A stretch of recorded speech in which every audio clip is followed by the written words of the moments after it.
The dining room at Nightingale smelled of butter and scorched thyme, and Imani Brooks had already clocked the man in the corner booth before her manager said a word. He sat alone at the table reserved for the restaurant's most dangerous kind of guest, the kind who never had to make a reservation because a phone call from his people was enough to clear an entire section. His suit was black, cut so precisely it looked poured onto him rather than sewn, and his shirt was open at the collar just enough to reveal the edge of ink curling up from his chest toward his throat. His hair fell across his forehead in a way that looked careless and was not. He had not touched his wine. He had not touched anything. Imani had worked the floor at Nightingale for 2 years, long enough to read a room the way other people read a menu, and this room had gone quiet around him the way water goes still before it drops off a ledge. The other servers moved like they were walking past a sleeping animal.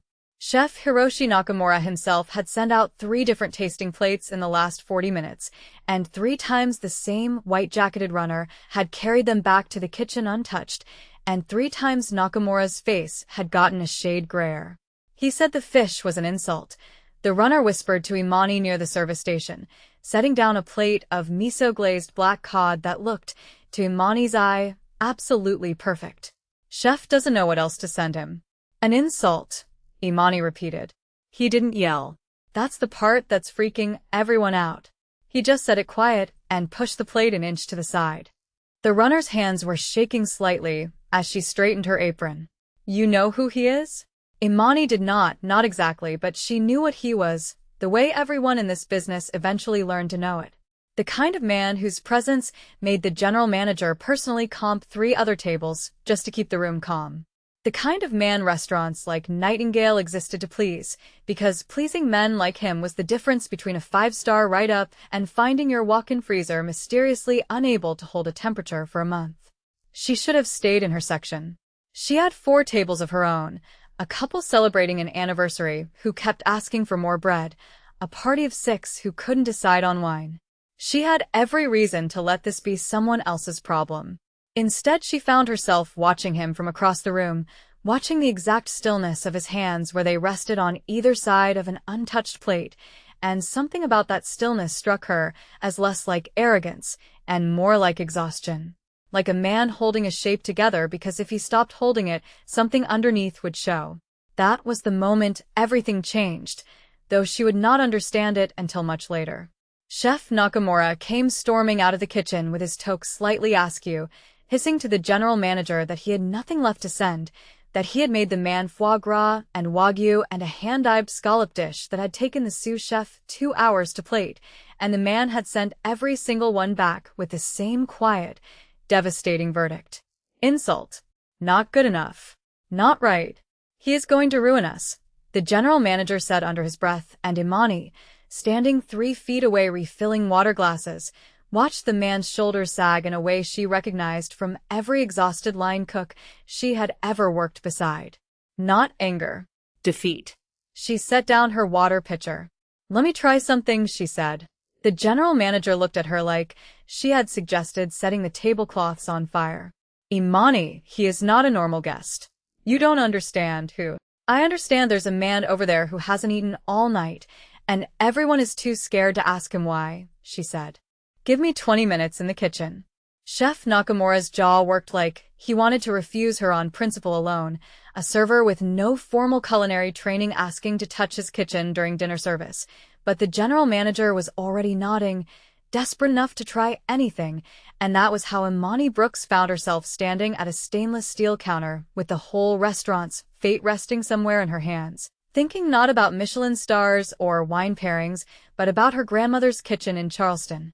The smell of it, the sound of a cast-iron skillet hitting the stove. She did not ask permission for the ingredients. She simply started pulling them, dried shrimp from the pantry, a bag of rice, collard greens someone had ordered for a staff meal and never used, smoked ham hock from the walk-in that the sous chef kept for stock. Chef Nakamura watched her with his arms crossed and his mouth set in a hard line, clearly certain he was witnessing the destruction of his kitchen's reputation in real time. This is not what we serve, he said. It's not what you serve, Imani said, not looking up from the pot. It's what I know how to make. She worked fast, the way her grandmother had taught her to work, hands moving on instinct built over a childhood of Sunday dinners, browning the ham hock until the fat rendered gold, sweating onion and garlic in it until the kitchen filled with a smell that had nothing to do with butter poached anything and everything to do with home. She simmered the greens low and slow, added a splash of vinegar at the end the way her grandmother always had, plated the rice simply, unfussily, a single sprig of parsley the only garnish she allowed herself. It looked nothing like anything else that had left that kitchen all night. It looked like a plate a grandmother would set in front of a hungry grandchild and tell them not to leave the table until it was gone. She carried it out herself. The man looked up when she approached, and up close his eyes were a dark, unreadable brown, and there was a thin white scar through one eyebrow that the low restaurant light had hidden from across the room. He studied the plate she set in front of him with an expression that was not quite dismissal, not this time. More like confusion.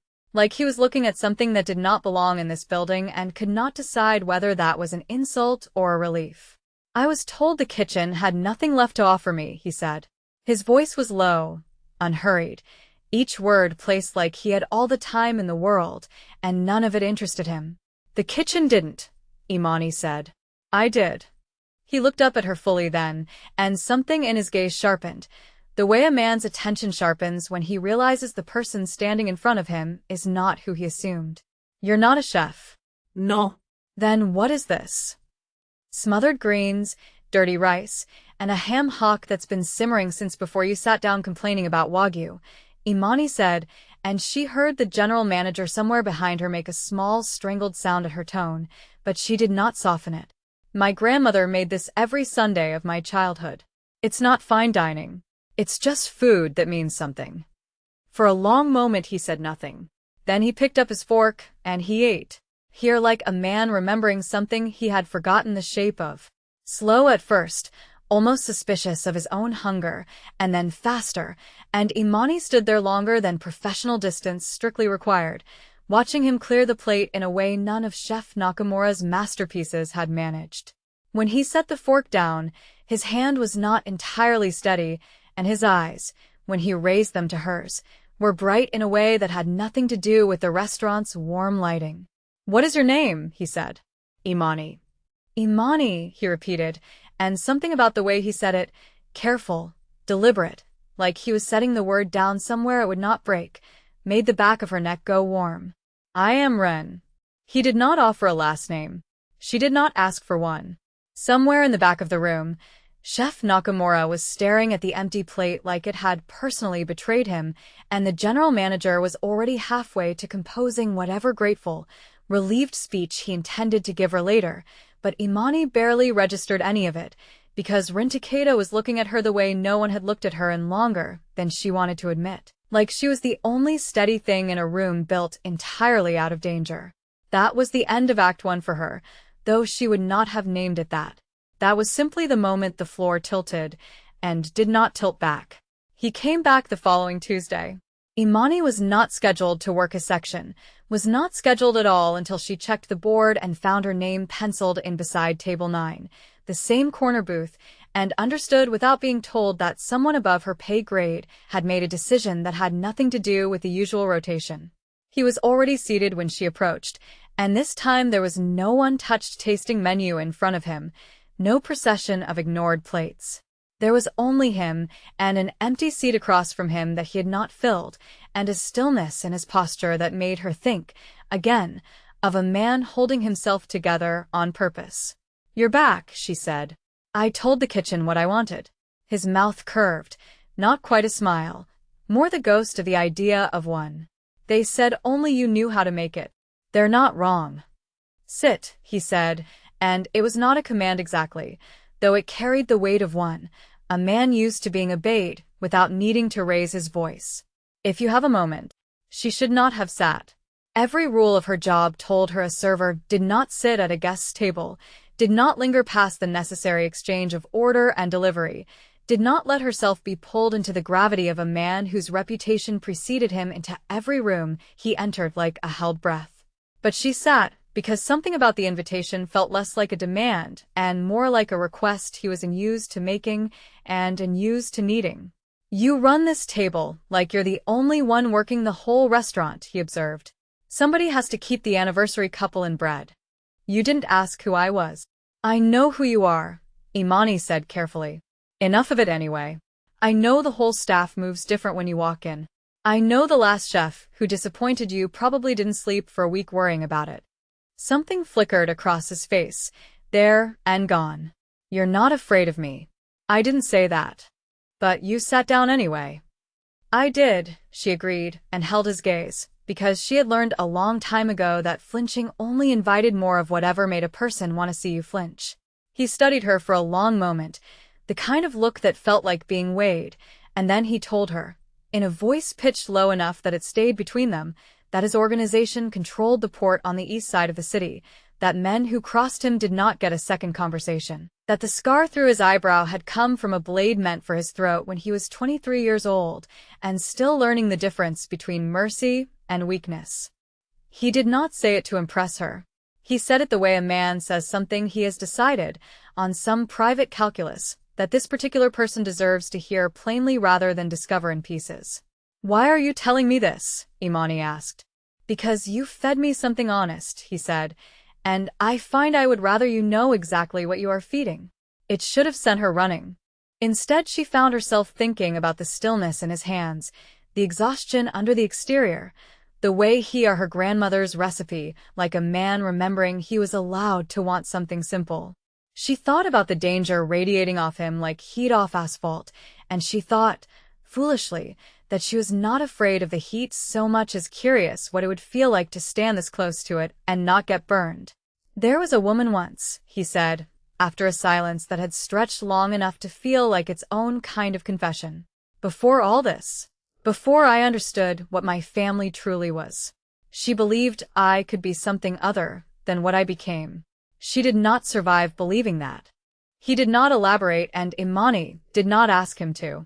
She understood, in the particular way a person understands grief they have not been told the details of, that this was the wound underneath the stillness, the thing that made him hold himself so carefully together. She reached out, without entirely deciding to, and set her hand briefly over his on the table, and he went very still under her touch, the way an animal goes still when it has forgotten what safety feels like and is trying to remember. I'm not her, Imani said quietly. I'm not asking you to be anything for me. I know, he said. That may be the most dangerous part. The following weeks fell into a rhythm neither of them named aloud. He came to Nightingale 3, sometimes 4 nights a week, always to her section, always to the same corner booth, and she cooked for him from memory, her grandmother's recipes translated onto a menu that officially did not exist. Word moved through the restaurant the way word always moved through restaurants, in murmurs behind the pass, in raised eyebrows from the other servers, but no one said anything to her directly, because everyone understood, on some level, that whatever was happening at Table 9 was not something a person interrupted twice. The rehook came on a Thursday in the form of 2 men in dark coats who did not order food. They sat at the bar instead of a table, which should have meant nothing. Restaurants had solo drinkers all the time, but Imani had learned by now to read the room the way she read Rin, and these 2 men were not drinking, they were watching, their eyes tracking the corner booth with a patience that had nothing to do with thirst. She mentioned it to Rin between courses, low, careful, the way you mention a shape in the dark that might be nothing, and might be everything. He did not turn to look at them. That, more than anything, told her how seriously he took her warning. Describe them. She did. The cut of their coats, the way one kept his right hand loose and ready near his hip, the way the other's eyes never quite settled on his glass. Rin listened without expression, and when she finished he set down his fork with the same quiet precision. He did everything, and something in the air at the table changed, thickened, the danger she had sensed under his stillness from the very first night finally surfacing, where she could see it plainly. You should go home, he said. Now. Not through the front. Hang. Imani. Her name in his mouth again, careful, deliberate, but with an edge under it now she had not heard before. Please. She did not go home.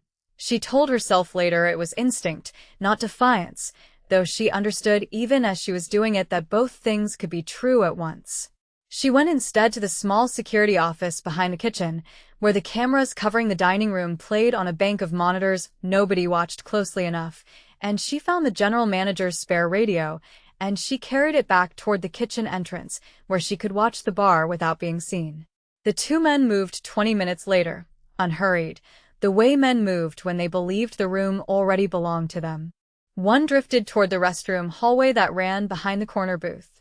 The other rose from his stool and started, slow and casual, toward table 9. Imani did not think. She stepped directly into his path with a tray of empty glasses, apologizing loudly for the collision that had not quite happened yet, forcing him to stop, to react, to lose 2 full seconds untangling himself from an apologetic waitress instead of closing the distance to Ren's table uninterrupted. 2 seconds was enough. Ren was already rising by the time the man recovered his balance, already moving with a speed that did not match the stillness Imani had come to associate with him, and what happened next took perhaps 8 seconds total, brutal and economical, a hand at a wrist, a shift of weight, the man from the bar folding to the floor in a way that looked almost gentle from a distance and was not gentle at all up close.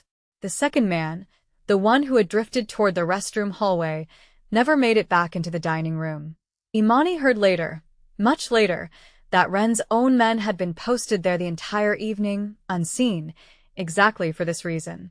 The dining room went silent, and then, in the particular way of restaurants desperate to pretend nothing has happened, loud again, servers rushing to smooth the moment over, the general manager appearing white-faced to usher confused guests' attention elsewhere. Ren crossed to where Imani stood, and for the first time since she had met him his composure had a visible crack in it, something raw and unguarded in his face. "You could have been killed," he said. "So could you." "That is different." "It really isn't," Imani said, and her hands were shaking now that the adrenaline had nowhere left to go, and he noticed, and he reached out and closed both of his hands around hers, steadying them, steadying her, in a gesture that had nothing calculated about it at all. "Why did you do that?" he asked, quieter now. "Because I wasn't going to just watch," she said. "I don't do that. I never have." He looked at her for a long moment, and something settled behind his eyes, some decision finalizing itself. "You should understand what you have just made yourself a part of. Then tell me." He told her. Not everything, not that night, but enough that the men were sent by a rival faction encroaching on the port territory his family had held for 2 generations, that the attempt had been a message as much as an assassination, that anyone seen standing close enough to him now stood inside the blast radius of that message, whether they chose to or not.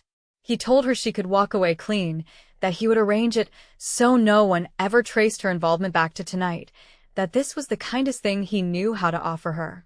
"And if I don't want to walk away," Imani said. Something in his face broke open, just slightly, just enough. "Then I would be a fool to let you." That was the moment the war between them truly began, not the war with the rival faction, though that war was coming too, but the quieter war inside each of them, the one between wanting to stay safe and wanting to stay close to the one thing that had made either of them feel human in longer than they cared to admit. The days that followed moved differently. Ren insisted on driving her home himself, his black car idling outside Nightingale's staff entrance every night she worked, and though the drive was silent more often than not, the silence had a texture to it now, charged, deliberate, the kind of quiet that says more than conversation ever could. She learned the geography of him in small pieces, the way his jaw tightened when his phone buzzed with certain numbers, the way his hand found the small of her back when they crossed a room together, proprietary and careful at once, the way he watched her cook in the restaurant's kitchen after hours with an expression she did not yet have language for. She learned, too, the cost of standing this close to him. Her landlord mentioned, almost in passing, that 2 men had come by asking questions about her schedule. A co-worker let slip that someone had been asking around the neighborhood, casual, unthreatening on the surface, about her family, her routines, whether she had people who would come looking for her if she went missing for a few days. Imani said nothing to Ren about any of it at first, some instinct telling her that once she said the words aloud, there would be no walking them back. She told him anyway, 3 nights later, in the quiet of his car outside her building, because she had decided somewhere along the way that she was not the kind of woman who kept herself safe by keeping herself small. "They're asking about me," she said. "Not you. Me specifically." His hands tightened on the wheel until his knuckles went pale. "How long have you known this?" "A few days." Imani. Her name again, but this time it came out rough, stripped of its usual careful precision. "Why would you not tell me immediately?" "Because I knew what you'd do," she said. "I knew you'd pull away to protect me, and I didn't want that. I wanted to make my own choice about what I'm willing to risk." He turned to look at her fully then, and in the dim wash of streetlight through the windshield his face had none of its usual composed distance. "I have spent 15 years building walls around myself specifically, so that no one I care for could ever be used against me again. And in 3 weeks, you have made every single one of those walls irrelevant." "Is that a complaint?" "It is a confession," he said, and something in his voice cracked open entirely. "I told myself coming to that restaurant every night was about the food. I have known for 2 weeks now that it was never about the food." "Hey. You are the first person in longer than I can remember who has looked at what I am and chosen to stay anyway," he said, low, urgent, like the words had been sitting behind his teeth for days waiting for permission to exist. "I do not know how to have that without also fearing I will destroy it." Imani reached across the space between them and laid her palm flat against his chest, over the place where she knew, from nights of quiet observation, ink curled dark beneath his shirt in patterns that told a story he had never fully explained to her. His heart beat hard and fast under her hand, nothing like the composed stillness he showed the rest of the world. "You're not going to destroy it," she said. "Unless you decide to shut me out to protect me. That's the only way this ends badly."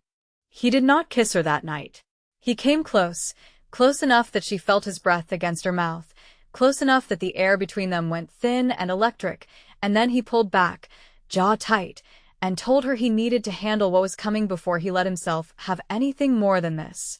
It was, she understood later, the most honest thing he had ever done for her, the choice to protect the thing between them by not rushing toward it while danger still circled close enough to poison it. The escalation came 4 days later, faster and uglier than either of them had prepared for. Imani was closing out her section, the dining room mostly emptied for the night, when the general manager pulled her aside with a face gone bloodless. A man had come to the host stand asking specifically for her by name, describing her in detail, claiming to be a family friend. He had left before she could be brought out. He had also left, tucked beneath the leather folder that held the dinner check for a table that did not exist, a photograph of Imani leaving her apartment that morning.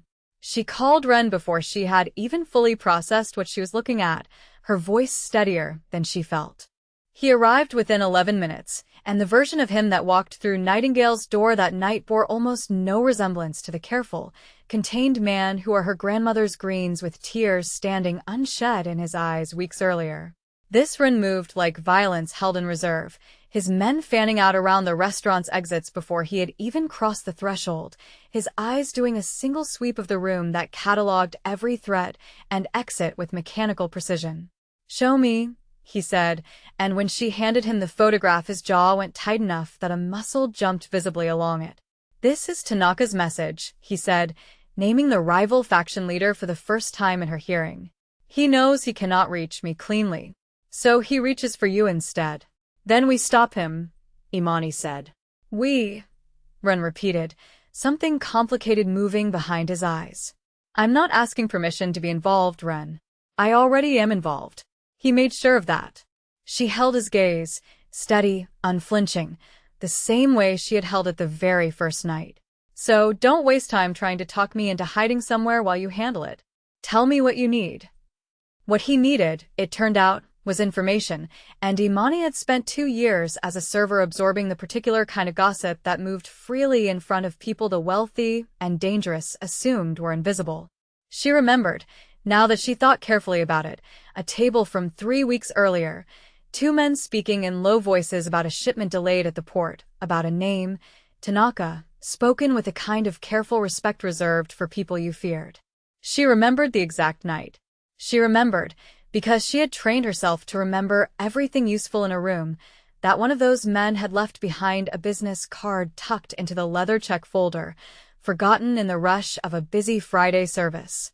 She still had it, tucked in a drawer at home, because throwing away information had never sat right with her, not since she was a girl watching her grandmother keep every scrap of paper that might someday matter. The card led to a name, the name led to an address, and within 2 days Ren's people had confirmed what Imani's memory had handed them for free, a warehouse near the eastern docks that Tanaka's people used as a staging ground, unconnected on paper to anything that would draw police attention, connected in every way that mattered to the man who had put a photograph of Imani beneath a check folder as a threat. "You gave us the piece we were missing," Ren told her. Standing in the quiet of his own penthouse for the first time, the city spread out gold and glittering behind him through floor-to-ceiling windows. 2 weeks of surveillance, and my own people had less than you remembered from 3 minutes of eavesdropping. "I told you, I don't miss things." "No," he said, quiet, something reverent creeping into his voice. "You don't." He crossed the space between them then, and this time he did not stop himself, did not pull back at the last moment the way he had in the car. He kissed her the way a man kisses something he has decided, finally, fully, to stop denying himself, careful at first, and then not careful at all, his hands framing her face like she was something he could not quite believe was real. When they broke apart, he pressed his forehead to hers, breathing unsteady in a way she had never once seen from him, not even in the moment violence erupted in his own dining room. "I told myself staying away from you was survival," he said against her mouth. "I have never told myself a bigger lie." "I know," Imani said. "I've been waiting for you to catch up." That night became the line neither of them could uncross, not just the physical closeness of it, though there was that too, unhurried and searching and honest in a way neither of them had been with anyone in years, but the deeper crossing, the moment they stopped pretending this was anything other than a claim laid down on both sides. She stayed until morning. She woke to find him already awake, watching her with an expression that had none of the careful distance she had first met in the corner booth at Nightingale, only a kind of stripped-bare wonder that made her chest ache. But danger did not pause to honor the moment, and Tanaka's next move landed 2 nights later with a violence that shattered whatever fragile peace they had built. Imani was leaving Nightingale through the staff entrance, later than usual, her mind still turning over the warmth of the morning she had left behind, when 3 men stepped out of the alley shadow with the casual confidence of men who believed they held every advantage. She did not scream. She had learned, somewhere in the weeks since Ren Takeda walked into her section with his untouched wine and his exhausted stillness, that screaming wasted the seconds a person needed to act. She threw the industrial-sized thermos of coffee she had been carrying directly into the face of the nearest man, the scalding liquid buying her precious space, and drove her elbow back hard into the ribs of the second before he could close his grip on her arm. It was not enough. Not against 3 of them, and she knew it even as she fought, knew this was a delay tactic and not a victory, but delay tactics were sometimes the entire difference between surviving a night and not. Ren's men found her 90 seconds later, alerted by the alley's rear camera feed that fed directly to a security detail now, a precaution he had insisted on the very night the photograph appeared. By the time they pulled the 3rd man off her, she had a split lip and a bruise already darkening along her jaw, but she was standing, and she was the one who had knocked the second attacker unconscious with a fire extinguisher wrenched from the wall before help arrived at all. Ren arrived at the hospital before the ambulance had even finished unloading her, and the sight of him crossing the emergency room floor toward her, stripped of every ounce of his usual composure, face white with a fear she had never once seen him show, told her everything about what she had come to mean to him that words had not yet fully managed. "I am ending this," he said, kneeling beside the gurney, his hand shaking as it found hers. "Tonight. I am not waiting for him to reach you again." "Pain." "No." His voice cracked on the single word, raw in a way that undid her more than the ache along her jaw. "I have buried people I loved because I let this life reach them before I moved fast enough. I will not bury you." "Then let me help you end it," Imani said, gripping his hand as tightly as her battered body allowed. "Not from a hospital bed. Not from hiding somewhere you think is safe. I am done being something Tanaka uses to hurt you. I want to be the reason he loses." He looked at her for a long, searching moment, and something settled in his face, a decision she recognized because she had made the same one herself weeks earlier at that corner booth. Then we finished this together. The plan came together over the following 2 days with a precision that mirrored everything Imani had come to understand about Howard moved through his world. Economical, deliberate, no wasted motion. Tanaka's warehouse operation ran a weekly shipment through the docks under cover of a legitimate fishing fleet, and Imani, still bruised but refusing to be sidelined, was the one who remembered a detail buried in her memory of restaurant conversation, a mention of a specific night, a specific hour, when the warehouse would be at its most exposed and least guarded. The men who usually watched it pulled to escort the shipment itself. She insisted on being there. Run argued against it with everything he had, told her this was exactly the kind of exposure he had sworn to keep her from, but she reminded him, standing in his penthouse with her jaw still tender and her resolve unshaken, that she had never once been the kind of woman who let someone else fight her battles from a safe distance. "I am not asking you to fight," she said. "I am asking you to let me be useful.